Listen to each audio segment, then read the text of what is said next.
I mean, on the free throw note, 14 for 14 against Notre Dame. You had a career high 33 points, 10 rebounds. So obviously it's paying off. But I just wanted to ask you about that game because you and Hannah Hidalgo were going back and forth quite a bit. I know you guys have a little bit of history playing as teammates and also against each other in high school. I was wondering if you could take me into that game. What were you guys saying to each other?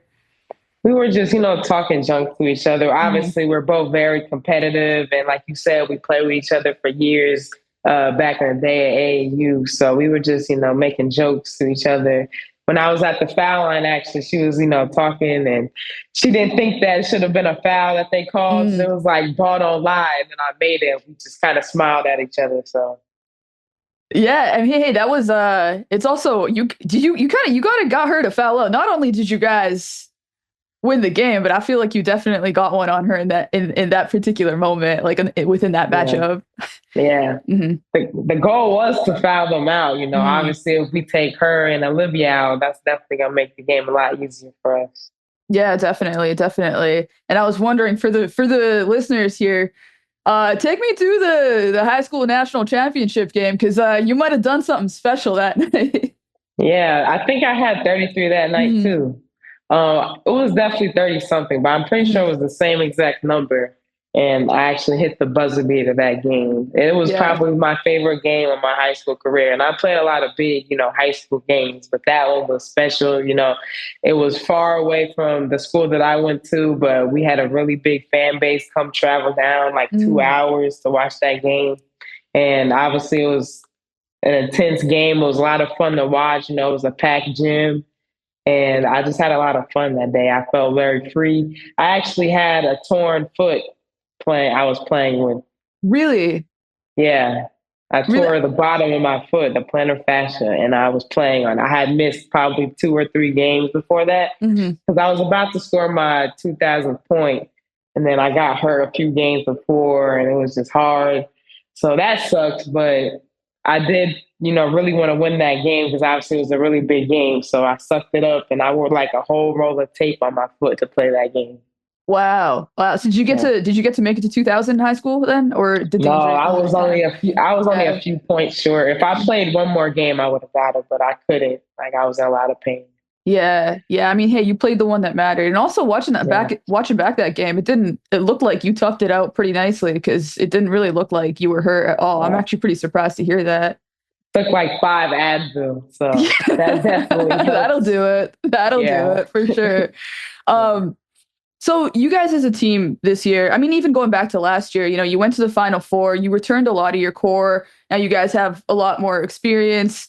I imagine that you guys are hungry also after losing to Duke in the final game. yeah, But you're also this team that like it feels like no matter what you guys do, like whether you snatch the ACC regular season title from Notre Dame or make the Final Four, you guys are always flying a little bit under the radar. And I'm kind of curious as a team or even as a person, is that something that you like?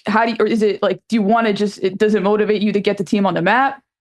I love being considered the underdog, even though I feel like we're not really. We're just as good as, South Carolina, LSU, all those big teams.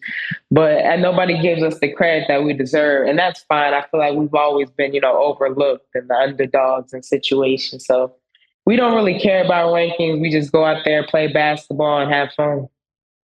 I mean, hey, that's the way to do it, right? But you bring up Yeah. LSU, SC. You guys played both of those teams, and you played Yeah. TCU at the start of the season. It feels like you guys wanted to have a tough schedule to start. It feels like you wanted to test yourselves. You guys end up going Yeah. 4-3. But I'm curious, what do you think is the biggest difference between that team at the start of the season and the team now? We were still getting used to playing with each other. Obviously we had a really hard schedule to start the season off. And I feel like we probably weren't ready as a team, but I feel like once we got comfortable with each other, we started learning how each other plays, how each other moves and stuff. We're definitely a very scary team now. That's a big part of your job too, though, right? Like to organize the offense, and you guys have a lot of really talented players. And I was looking at the stat when you, in particular, have more than four or more assists. You guys are 14-1, and as a team, you guys had 5 games this season. Not you, like, but as a team, you guys had 5 games this season with less than 10 assists, and you lost 3 of them. So it feels Yeah. like passing movement, it's such a huge variable for you guys. And I'm curious, like, taking on more of a leadership role this season right now going into, March Madness. Is that something that you're really emphasizing in practice? Are you trying to kind of make sure the team stays on track that way?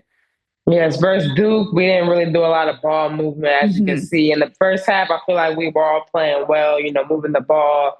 And then the second half, things kind of broke down. We didn't have that many assists in the game. And like you said, when we have a lot of assists and move the ball, we tend to win. So just learning from that Duke loss and, not staying stuck on it, but like I said, just learning from it and moving on and knowing what we have to do to win and knowing that Hmm. playing together is obviously the best way to win it all. Yeah, is what are you guys doing in practice? Not like specifics. I know you can't get into that, but as far as like Right. mentality or things that you're talking about, like what is that like right now? Being mentally strong. Hmm. It's not just about the physical aspect of the game being, better than people, but just mentally being strong as our bodies hurt. We're tired. It's the end of the season. We've Hmm. obviously had a lot of games, 20 plus games that we played, and just being mentally tough and sticking together and keeping our eyes on the main goal, which is obviously to win a national championship. Yeah, this part of the season always just, I always imagine it must be just such a gauntlet for all of you guys. You're at your Yeah. most tired, but it's also the time that you kind of need to motivate yourself the most. Is there anything that you do to get yourself in the right headspace when you might be feeling tired? Yeah, I watch church. Before every game, I Mm. also watch church. Typically before a game, you listen to music, something that, hype you up. But I don't listen to music. I watch church and get myself mentally ready. Mm. Okay, wait, what does that mean? Like, do you put something up on YouTube?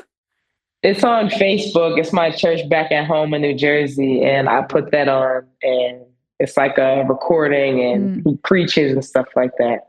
Oh, okay, that's cool. Is it live or like pre-recorded stuff? It was live, but then I obviously sometimes can't watch in the moment, so I'll Mm. watch it later. Okay, gotcha. Any particular messages that are resonating with you right now? Just staying tough, believing in God's plan and, if something might not go your way one game, he'll take care of you for the next game. So just keep believing in him.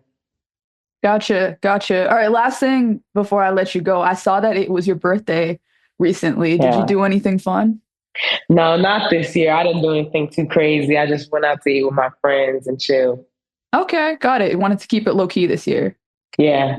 Okay, well, hey, we're really excited to watch you play in the tournament. Really excited to watch your team play. Especially after everything that happened last year. I think everyone is just kind of waiting with bated breath and can't wait to see what happens. So Zoe, thank you so much for taking some time and good luck and hey, have fun out there. Thank you. I will. Thank you for Mhm. having me.